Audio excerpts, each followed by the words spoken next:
Hi guys, so carbon chassis. So this is the carbon chassis from MSP RC, and yeah, it's looking good. So one issue, I've been in contact with Philippe, who's basically been the drive behind this, I think, more than anyone. The holes on this weren't countersunk, so if you look at these holes here, these haven't been countersunk, so I've got them countersunk. And if I just put a screw in, it could do with maybe just a tiny bit more off to get it flat, but I can't go any further, or I don't really want to go any further, because I may start going too far and then it basically pretty much knackers the chassis. So on the back, extra set of holes on the back, so basically if you've got a Cougar 2 works, you could transfer everything over straight onto this. Rather than using these two here, you'll jump up onto these two. It's cut out on here, so you can have the Cougar 2 works rear arms. But yeah, it's nice and stiff. There is ever so slight amount of flex in it, but that's to be expected. Weight wise, so I weighed a standard alloy chassis, and that was 147 grams. I weighed this one before I did any work to it, and it was 131. So weight saving, it's not a great deal, but to be honest, you don't really want to be chopping out a lot of weight from the cars. Obviously these cars are designed to be run with your big batteries that add a lot more weight to them, and you always end up chucking quite a bit of weight up in the front of the Cougar just to keep the front end down. But yeah, it looks really good.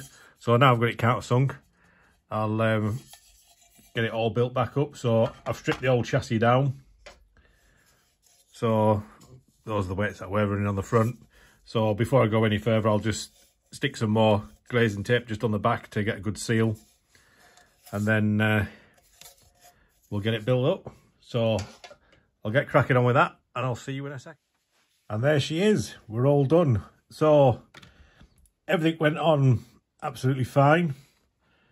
But yeah, so like I did mention before, the countersink screws could do with just a little bit, tiny bit more taking off just to get them in properly, but I don't want to start taking any more off, just purely with the fact that I may end up taking some more off. If you're watching this and you're one of the first lot that have ordered them, as far as I know, there may be some communication about what's going to happen. If you're just happy countersinking it yourself, then go ahead, get it done, because I don't know what the other option would be. But I wasn't waiting any longer. I wanted to get it up and running, because I was hoping to be running it tomorrow. It's April the 1st today, so I was hoping to be running it tomorrow, but with the weather we've had, we race on grass, it just wouldn't be good for the field. So we're going to wait till it dries out a bit. So it's going to be 2 weeks, we'll be back out on the grass. But next week I might try and get over to Ulverston and run it there on the Astro. I need to run it on the Astro, to be honest, because I need to see what it's like for when I go to Revival in July. That's when it'll be getting its first major running. But yeah, like I say, there is a little bit of, doesn't really pick up on the camera, but there is a little bit of flex on the back.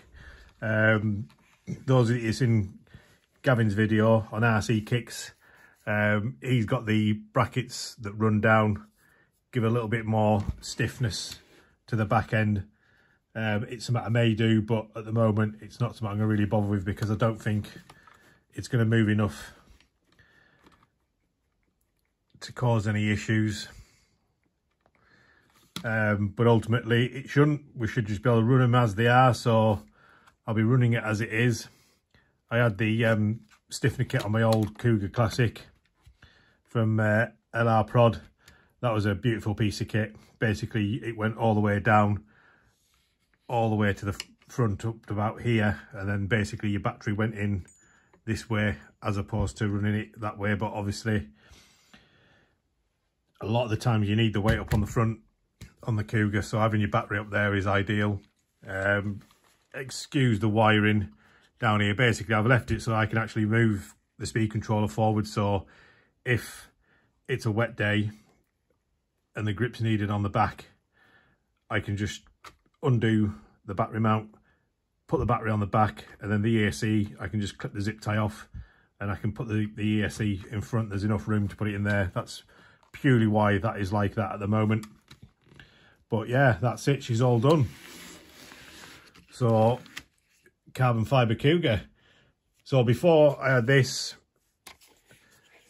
I do actually have a carbon fibre chassis. So this is the one from Fibre. So this is a good 30-year-old chassis.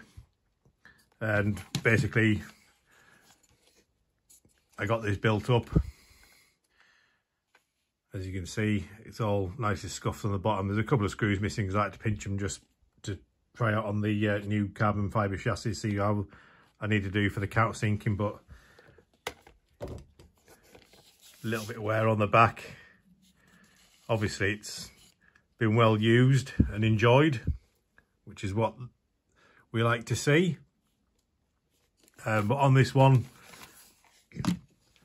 obviously the front support, I had that done in carbon fibre along with a Cougar 2 Works front shock tower.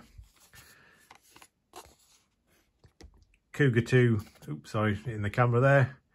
Cougar 2 Works rear shock tower. It's slightly different to a normal Cougar 2 rear shock tower. I don't have one to hand just to show you what the difference is.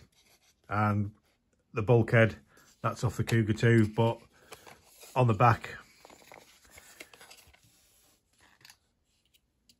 carbon fibre motor plates. I decided, seeing as I had no intention of running this car, so spur adapter was one that I picked up off one of the sales sites, just to add a bit of colour on. I didn't really want a spur gear on, just so the carbon was more visible. Put the alloy eccentrics in, and we've also got the alloy gearbox. Big old heat sink up here. Obviously back in the day when you had your brush motors, this would have helped dissipate some of the heat away from the motor. But yeah, nice bit of kit.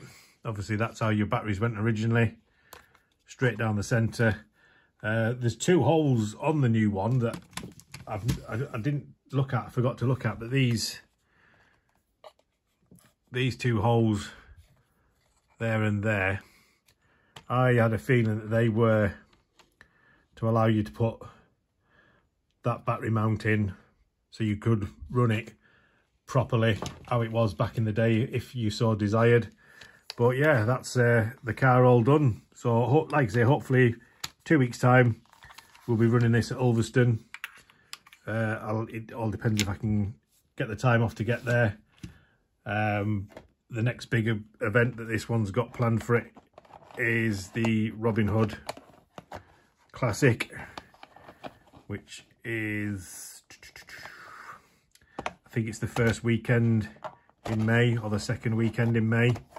So we've got a new body shell for this year. It's as a box art style, so basically I think it was red, white and blue. I've just changed the red to my signature orange. And obviously we've got the Tanaplan, I believe, front shock tower. I've got another one of these. I've got one that's the actual longer one, so it comes up higher. And with that one, you run rear shocks on the front. I've run it before, but I've just reverted back to this one now. We'll see how she goes. The big bores are off it. They're staying off it. We're going back old school. And then see how she gets going. But yeah, that's it. So if you've enjoyed this, please like and subscribe. It does help the channel immensely. And got a few more projects in the pipeline. I've hopefully got the Cat 2000 done, so I'll be doing a quick little video on that soon, because that's going to be going into the Schumacher Challenge, which is in about 4 weeks time, near the end of April. So obviously that's down at BMR, so while I'm there I'll be filming, have a look round, see how the car goes. But yeah, cheers guys.